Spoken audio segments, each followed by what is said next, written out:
అధ్యక్ష పదవికి నామినేషన్ల ఉపసంహరణ గడువు ముగియడంతో నితీష్ ఎన్నిక లాంఛనమైంది. మంగళవారం మధ్యాహ్నం జేడీయూ ఎన్నికల రిటర్నింగ్ అధికారి అనిల్ ప్రసాద్ హెగ్డే నుంచి ఆయన ఎన్నికల పత్రాన్ని అందుకోనున్నారు. ఈ కార్యక్రమంలో కేంద్ర మంత్రి లలన్ సింగ్ తో పాటు పార్టీ సీనియర్ నేతలు పాల్గొనబోతున్నారు. పార్టీ బలోపేతం కోసం కార్యకర్తల అభీష్టం మేరకు నితీష్ మళ్లీ బాధ్యతలను చేపట్టారు. ఒకవైపు పార్టీని నడిపిస్తూనే మరొక వైపు జాతీయ రాజకీయాల్లో చక్రం తిప్పేందుకు ఆయన సిద్ధమవుతూ ఉన్నారు.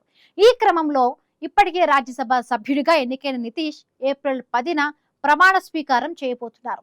బీహార్ వికాసం కోసం నితీష్ నాయకత్వం అవసరమని పార్టీ నేతలు గట్టిగా నమ్ముతున్నారు.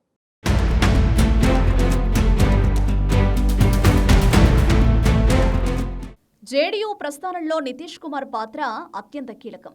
2016లో తొలిసారిగా శరద్ యాదవ్ స్థానంలో ఆయన అధ్యక్ష బాధ్యతలు చేపట్టారు. ఆ తర్వాత 2019లో రెండోసారి, 2023లో లలన్ సింగ్ రాజీనామా తర్వాత మూడోసారి బాధ్యతలు స్వీకరించారు. ఇప్పుడు తాజాగా నాలుగోసారి పార్టీ పగ్గాలు చేపట్టడం ద్వారా తన నాయకత్వాన్ని మరోసారి నిరూపించుకున్నారు. ఈ కొత్త పదవీకాలం 2028 వరకు కొనసాగనుంది. కేవలం పార్టీ నేతల విన్నపం మేరకే మళ్లీ పార్టీ పగ్గాలను చేపట్టేందుకు నితీష్ సిద్ధమయ్యారని జేడీయూ జాతీయ working president Sanjay Kumar zoo వెల్లడించారు. నితీష్ నాయకత్వంలోనే పార్టీ జాతీయ స్థాయిలో మరింత విస్తరిస్తుందని శ్రేణులు భావిస్తున్నాయి. అందుకే ఎవరూ పోటీ లేకుండా ఆయన్నే ఏకగ్రీవంగా ఎన్నుకున్నారు.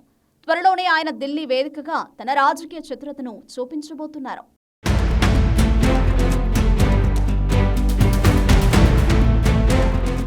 ముఖ్యమంత్రిగా నితీష్ కుమార్ ప్రస్థానం ముగింపు దశకు చేరుకుంది.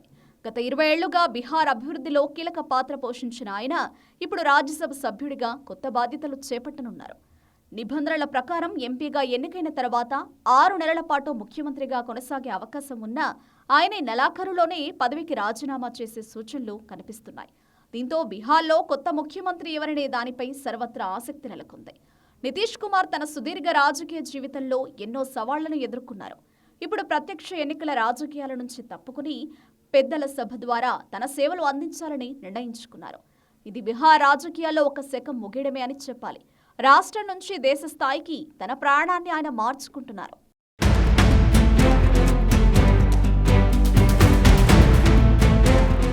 నితీష్ కుమార్ ఖాతాలో అరుదైన రాజకీయ రికార్డు చేరబోతోంది.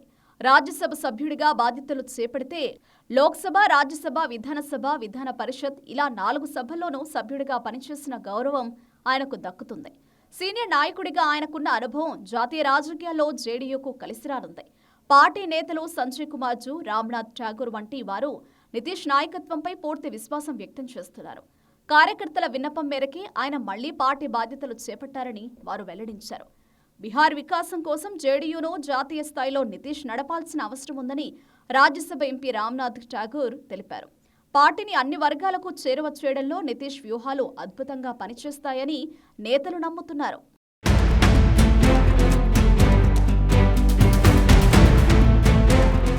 నితీష్ కుమార్ ఎన్నిక పట్ల జేడీయూ శ్రేణుల్లో ఉత్సాహం కనిపిస్తోంది. పార్టీ అధ్యక్ష పదవికి నితీష్ తప్ప వేరే ప్రత్యామ్నాయం లేదని నేతలు భావిస్తున్నారు. అందుకే ఆయన పేరును ఏకగ్రీవంగా ఖరారు చేశారు. జాతీయ స్థాయిలో పార్టీ తన ఉనికిని చాటుకోవాలంటే నితీష్ వంటి అనుభవం ఉన్న నాయకుడి అవసరం ఎంతో ఉందని సీనియర్ నేతలు అభిప్రాయపడుతున్నారు. బీహార్ అభివృద్ధిని దేశవ్యాప్తంగా తీసుకెళ్లేందుకు ఈ ఎన్నిక దోహదపడుతుందని వారు ఆశిస్తున్నారు. ప్రతిపక్షాలను సమన్వయం చేయడంలో నితీష్ పాత్ర కీలకం కానుంది. ప్రస్తుతం దేశ రాజకీయాల్లో ప్రాంతీయ పార్టీల ప్రాముఖ్యత పెరుగుతున్న తరుణంలో నితీష్ కుమార్ తీసుకున్న ఈ నిర్ణయం జేడీయూను మరింత బలోపేతం చేస్తుంది.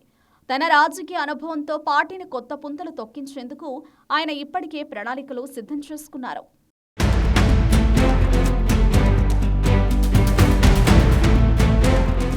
ఒకవైపు నితీష్ ఎన్నికతో పండుగ వాతావరణం ఉంటే మరోవైపు సీనియర్ నేత కేసీ త్యాగి పార్టీని వీడటం చర్చకు దారితీసింది. జేడీయూ వ్యవస్థాపక సభ్యుడైన ఆయన ఆర్ఎల్డీలో చేరడం రాజకీయ ప్రాధాన్యత సంతరించుకుంది. అయితే నితీష్తో తనకు ఎలాంటి వ్యక్తిగత విభేదాలు లేవని ఆయన స్పష్టం చేశారు. పార్టీలో జరుగుతున్న అంతర్గత పరిణామాల నేపథ్యంలో ఆయన ఈ నిర్ణయం తీసుకున్నారు. అయినప్పటికీ నితీష్ కుమార్ తనదైన శైలిలో పార్టీని ముందుకు నడిపించేందుకు సిద్ధమవుతున్నారు. రాబోయే ఎన్నికలే లక్ష్యంగా ఆయన వ్యూహాలు రచిస్తున్నారు. రాజకీయాల్లో శాశ్వత మిత్రులు, శాశ్వత శత్రువులు ఉండరన్నట్లుగా నితీష్ తన అడుగులు వేస్తున్నారు. జేడీయూను మళ్లీ పూర్వ వైభవానికి తీసుకురావడమే ఆయన ముందున్న ప్రధాన లక్ష్యం. త్వరలోనే ఆయన జాతీయ స్థాయిలో పర్యటనలు కూడా చేపట్టే అవకాశం ఉంది.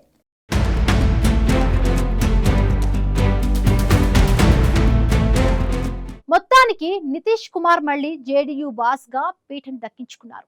ముఖ్యమంత్రి పదవికి దూరమై ఢిల్లీ రాజకీయాల్లో ఆయన ఎలాంటి ముద్ర వేస్తారనేది వేచి చూడాలి. దీనివల్ల బీహార్ రాజకీయాల్లో ఎలాంటి మార్పులు వస్తాయో కాలమే సమాధానం చెప్పాలి.